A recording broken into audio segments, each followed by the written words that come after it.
You're watching Open Agenda. Here's our host, Joe White. Welcome to Open Agenda. I'm your host, Joe White. In the studio with me today is Mr. Bob Taylor from Salisbury, Mr. Mike Goldberg from Delmar. Hey. Thank you, gentlemen. We're updating a couple stories we've been working on the last several months. One is this potential for a MOU with ICE and the Sheriff's Office and the Executive's Office here in Wicomico County.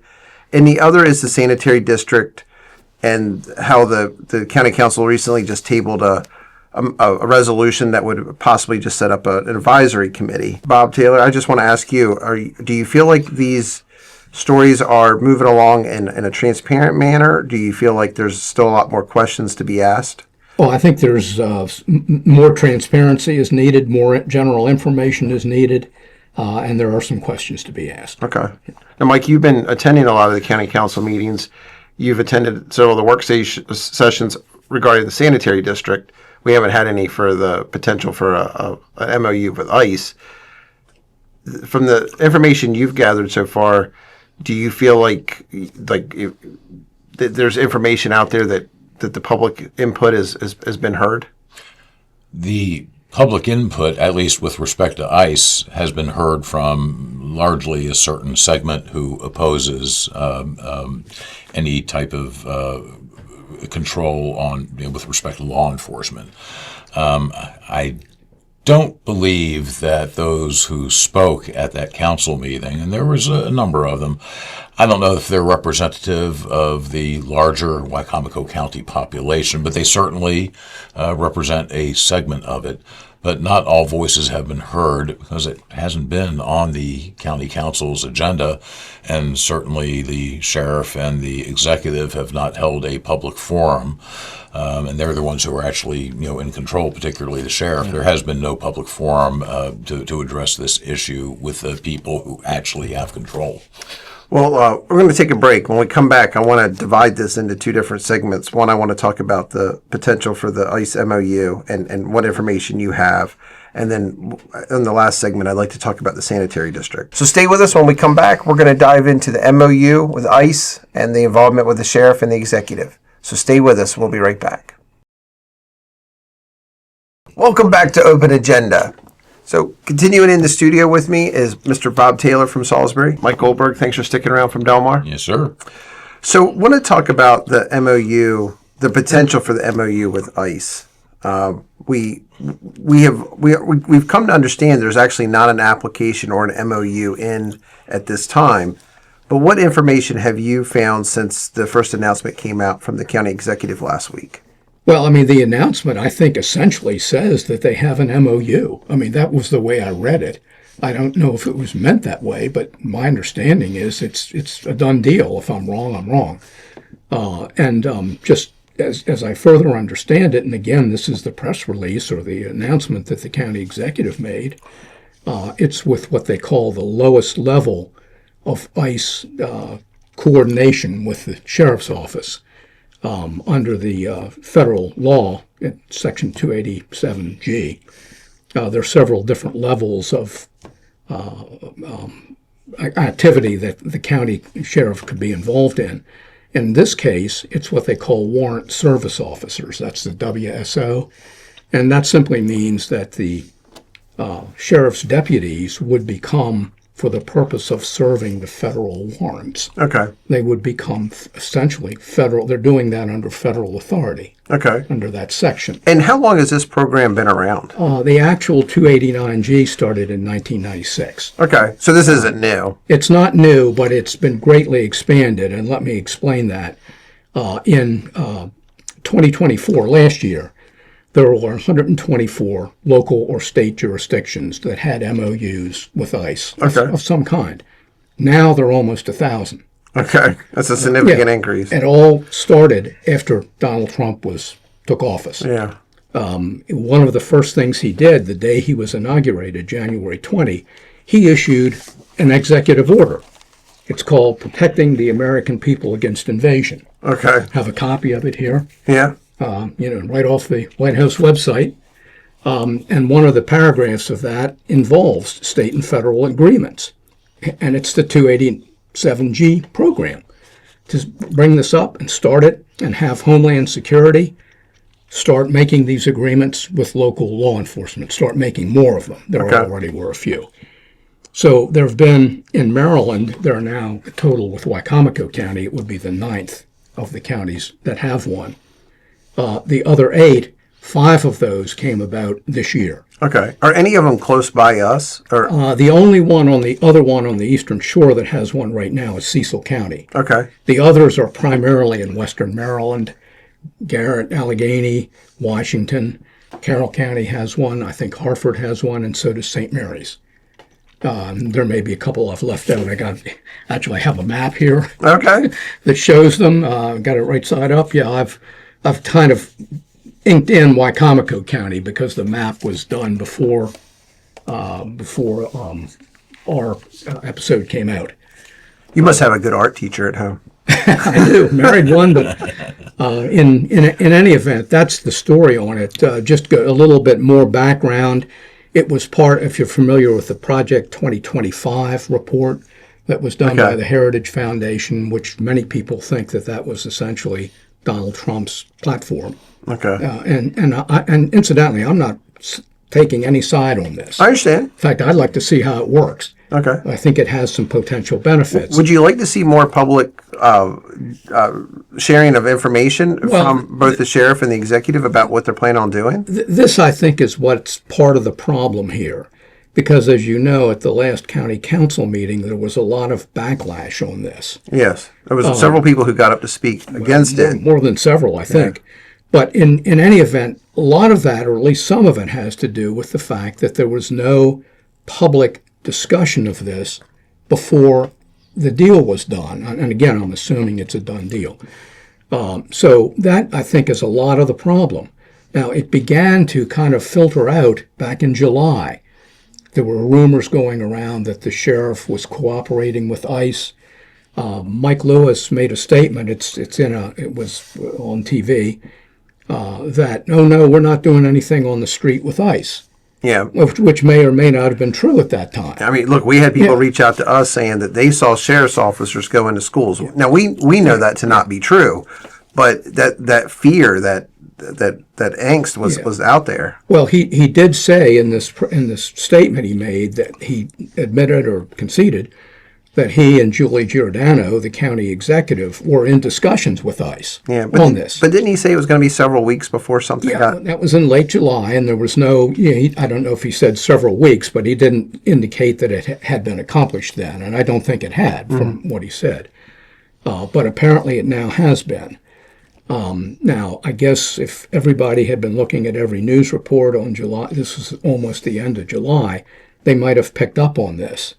But it didn't come out more until, this last county council meeting last week, which is when what hit the fan, so to speak. Well, what role does the county council play in this? Well, they don't really have any power here. Okay. And the reason for that is because the sheriff is an independent Maryland office, elected, completely separate. The county government doesn't have any control to tell the sheriff what to do or not to do. The only involvement that I can see that the county executive might have been involved in, other than political coattails, is because they're using the jail. And the county jail is part of the county government. The sheriff does not run the jail. Yeah. In many Maryland counties, particularly smaller ones, the sheriff's office runs the jail. Okay, but not in Wycomico County. It's the executive's office. And not in some of the others. In fact, a couple of Maryland sheriffs, I won't mention the counties, have said that we can't do a deal with ICE because we don't run the jail. Mm-hmm. So unless the county government wants to go along with it, we can't do it. So you talk about political coattails. What do you mean by that? I mean, is this just a maneuver for campaign votes, or is that a big part of it? And I'm being a little bit political here myself, but I think there's no secret that the same base that supports law enforcement, the Sheriff Lewis, and I think he does a fine job. I'm not in any way criticizing Sheriff Lewis. But it's much the same base that supports, just generally called, a lot of people know as MAGA now. Mm-hmm. And it's pretty well known that Julie Giordano is part of MAGA. Now, MAGA doesn't mean that you that there are Republicans who aren't part of the MAGA, but that's Yeah. kind of more the far right Yeah, right. group, It's a especially on the solid- social issues. Yeah, it's a solid core group. Yeah. So anyway, that's kind of the long and short of it. There's another interesting aspect of this, as you know, even though the Shore and Western Maryland are pretty conservative places. In most of these counties, just like Wycomico, the Democrat is not a majority party. It's the plurality in Wycomico County has about 38% of the registered voters right now, but it's not majority. And that's true, I think, of all these other counties that I've mentioned. So it tends to be something that is in the conservative part of the state. If that map I put up earlier, if you'll notice all those light blue counties, that's the metro core. Yeah. That's Montgomery. And they're not- Howard. They don't have They have not these entered. agreements. Well, and we had Trish Melvin on last week, and she brought up Prince William County, Virginia, which is very much a spent Democrat. part of my boyhood in Prince William County. Very familiar. And they had an MOU, and they have elected to discontinue. And their reasoning was the cost associated. And we haven't received any figures of what the cost will be associated with this program. Well, it shouldn't be much, and this is another thing I think that has been distorted a little bit by the people who have been objecting to this. As I say, this is the lowest level of coordination between the sheriff and ICE, and it doesn't involve people from the sheriff's office going anywhere away from here for training. It does not. It involves 1 day of training that ICE provides. And they don't go to Georgia at all. They may have to go to across the bay to Baltimore where there's an ICE office. I'm going to be honest with you. That is the opposite of the information that I've gathered. Yeah, well, that's this lowest level, and that's one of the reasons that they went with this lowest level, because they don't. And staffing is another issue, staffing in the sheriff's office, because these higher levels involve more activity. Like going to Georgia for 4 weeks. Well, that, and also once they're sworn in to do this in the county. So I don't see that there would be much. The only thing, the possible expense that I can see is once they serve the federal warrant, the ICE warrant, there's a period of time before ICE comes and removes them. Yeah. I think that the code provides, or the regulations provide, for 2 days. Okay. Now, hey, if it's on a Friday or Saturday, it's likely to be maybe 3 days. I don't know. But apparently a very short period of time. Now, they're still in the jail. They're still eating food, this, that, and the other. So there's that kind of a cost. I've looked at several of these MOU agreements. You can go on ICE's website and get any of the MOUs. I don't know if Wycomico County's has been posted yet, but all of the other 8 counties in Maryland, they're all posted there. You can pull them up. They're all the same, incidentally. It's a standard form. But any liability that would be incurred because of the sheriff's deputies doing something, that is covered by the feds. Now, in the jail, if somebody slips and falls, then the county could be liable for it. But now, Mike, anyway. You and we've spoken to other folks on this show. We've heard other folks speak at county council meetings. Bob's information very well may be exactly accurate. We're not hearing that same information from some other folks, right? We're getting some conflicting information, and it is my wish that our local government, come forth and give us definitive answers to these questions. Right now, all we can do is make a lot of suppositions. We can do our own independent research, but we don't really know because, again, we have conflicting opinions on this, or conflicting sets of facts. We need to get some clarification on this, and it needs to come, obviously, from the sheriff and or the county executive. Well, just let me add on to that. I mean, the MOU should be posted very shortly. I checked over the weekend. It had not been. And I think that's just the delay of getting it posted. As soon as it is, I'll get it and send it to you. But every one I've looked at, and I've looked at a number of them, they're all the same. The only difference is the name. When it does get posted, maybe we'll have you back on the show. And you can kind of work through some of that. Now, there may be another agreement, though, regarding the use of the jail that the county executive has made. The sheriff could not make that kind of an agreement. He doesn't run, it's not part of his office. And that's also something that, as of today at least, we have seen.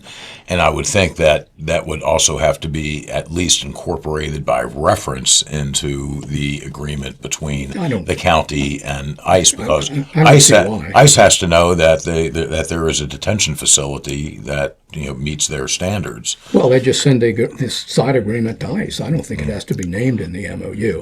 But there's another aspect of this before we get off this subject. In this year's session of this General Assembly, Maryland, there was a bill introduced. It's called the Maryland Values Act, that would have essentially prohibited any local agreements with ICE, any MOUs like this. This is a hot matter across the entire country. Some states have passed agreements like that or laws like that. Where they cannot sign an agreement with ICE. Other states, Texas, your place, North Carolina, I think, they've passed legislation saying you've got to have an agreement with. Yeah. So it's a real division, and it's primarily conservative, non-liberal. It's that split throughout the country.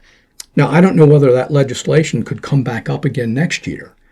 Just knowing the makeup of the Maryland legislature. Well, it wouldn't surprise me if it does. Yeah. So this is Maryland. Yeah, so the rest of this story on this legislation was the Maryland Sheriff's Association and the Chiefs of Police Association both objected to it very strongly in Annapolis. And that's why that part of it didn't go through. The bill was amended, the Maryland Values Act passed, but that part of it was removed. Yeah, they took the teeth out of it. Well, thank you very much. Speaking of clarification, we're going to spend some time with you after the break talking about the sanitary district and get a little bit more clarification about just about where that stands. That's good. Stay with us? Yeah. So stay with us. When we come back, we're going to find out more information, updated information on the sanitary district in Wacomico County. Stay with us. We'll be right back. Welcome back to Open Agenda. So continuing in the studio with me is Mr. Bob Taylor from Salisbury, Mr. Mike Goldberg from Delmar. Thank you, gentlemen, for sticking around. Of course. So we got to talk about water and sewer, and this has been a topic that's popped up on the county council's agenda, and we saw a pivot to the tabling the discussion of the Water and Sewer Commission.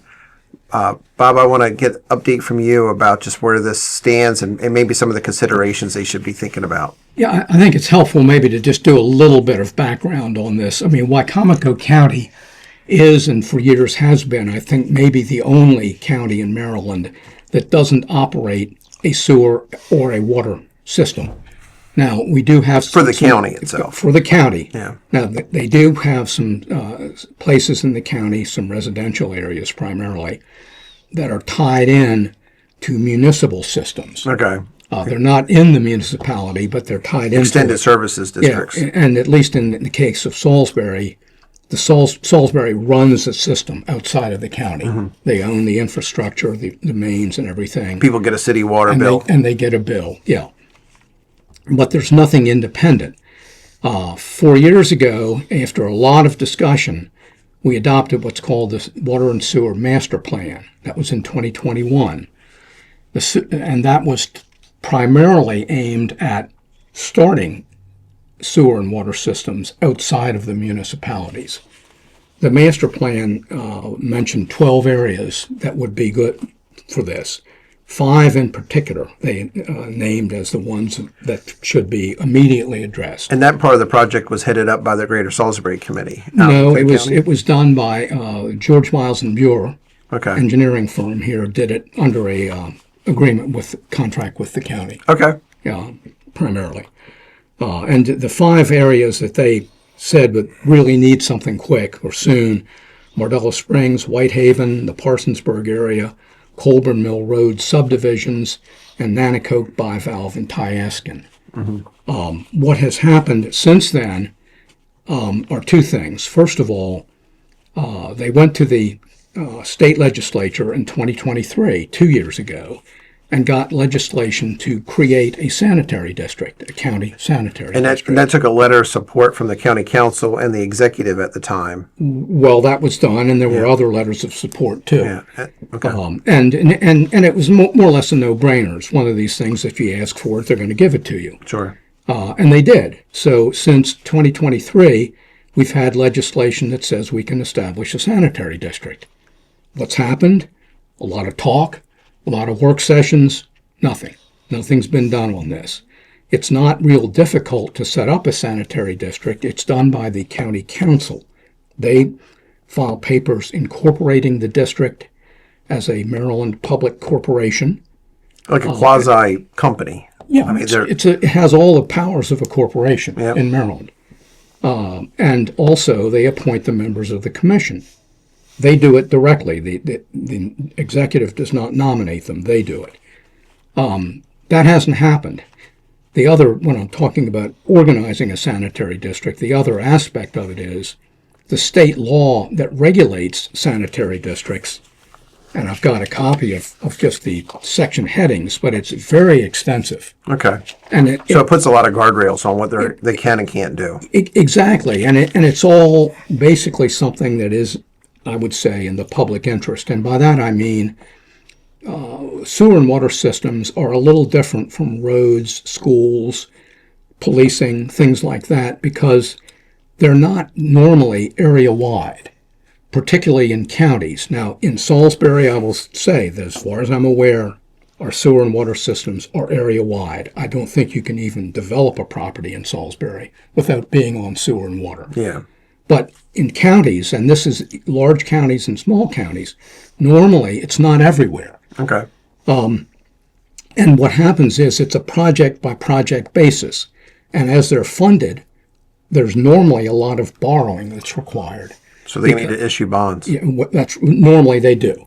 And because to put in the infrastructure, in addition to the mains, which are not cheap, you have to have a treatment plant of some kind, either a water plant or a sewer plant. And of course, if you're doing both, then you need both plants.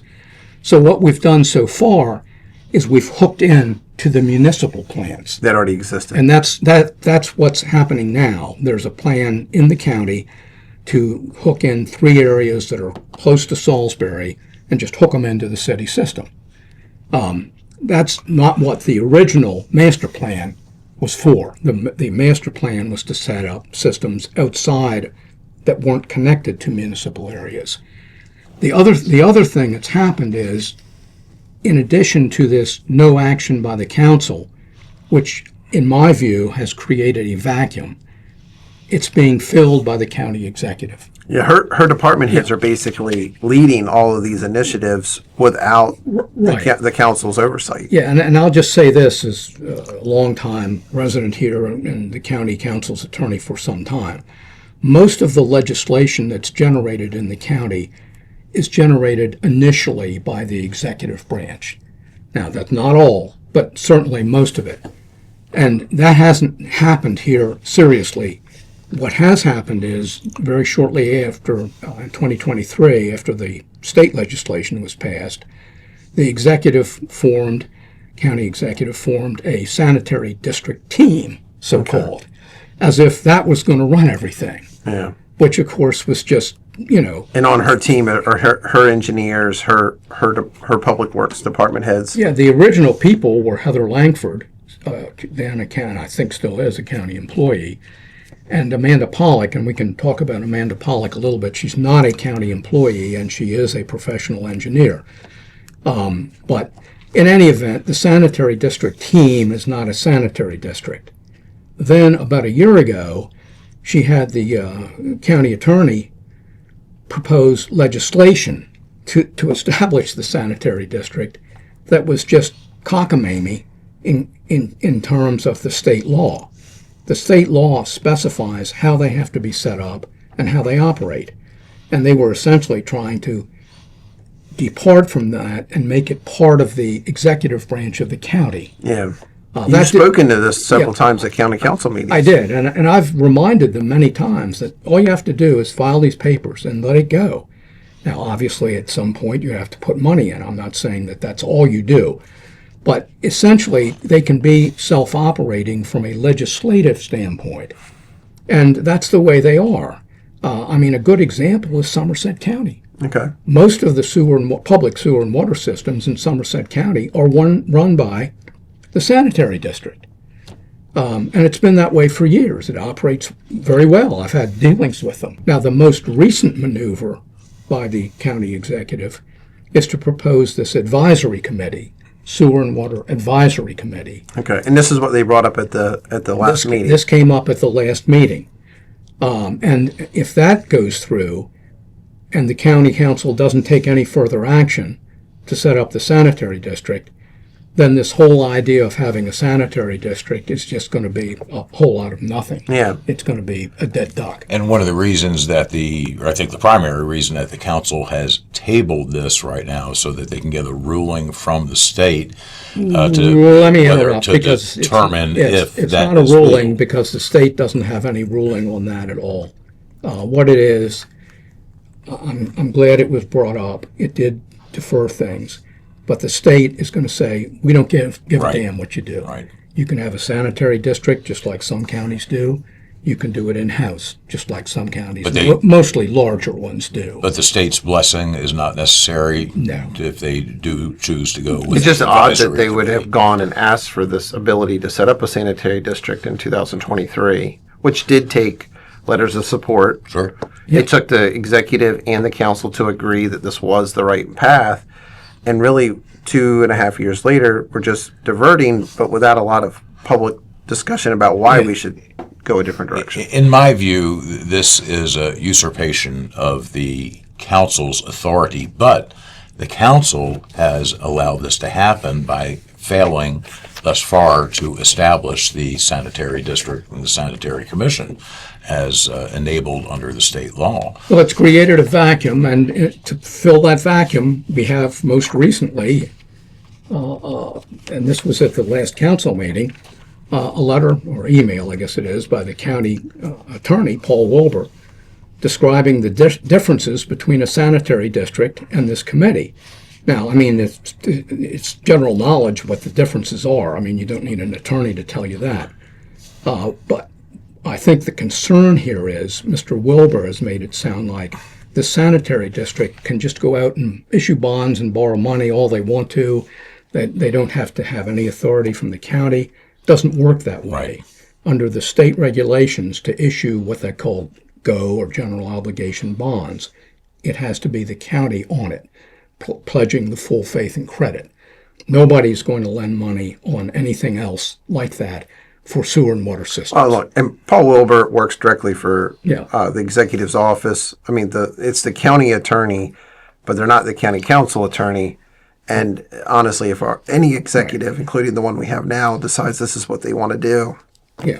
they're going to get the opinion they want. I'm sorry. No. An advisory committee doesn't have any real authority, though. The executive can ignore whatever advice that is being rendered. Well, except from here, the executive was essentially appoint the committee, and of course they have to be confirmed by the council. But otherwise, it's going to be controlled by the executive. by the executive. But right now it's tabled, so it's not. It's tabled, and that concerns me because we've seen in other areas, such as the landfill, where they haven't really gotten it right. Where all of this authority, once again, is vested in one person, the county executive, and they have not But I handled think it there's a competently. greater concern, though, is here we have a county that's never done this. And if they did do it in-house, they would have to pass a regulatory system much like what's in the state code for sanitary districts. Because in a sanitary district, each project is more or less individual. The people that benefit from that project are the users. Mm-hmm. It doesn't benefit everybody else in the county. And that's how these districts operate. And that's also how the counties that do it in-house operate. You can't just go the bonds, put the bonds out, and then just everybody takes it out of general chips revenue. in. Yeah. This is all provided for in the state law for sanitary districts. The other point is it makes it less political. The rate setting, where they're going to have it, Now, they do have to have the county's authority to borrow the money, so that it's not like there's no control at all. But it takes it out of the political agenda. Makes it more of an arm's length Yeah, transaction. and that's the way it's worked in Somerset, and it's worked well. Yeah. Well, thank you for staying on top of the story. And when we get more information, I'd like to have you back on the show, and we'll update that. Sounds good. So thanks for watching this episode of Open Agenda. We'll be back later this week with another new episode. I'm becoming very disturbed by some of the commercials that I'm seeing on cable television right now.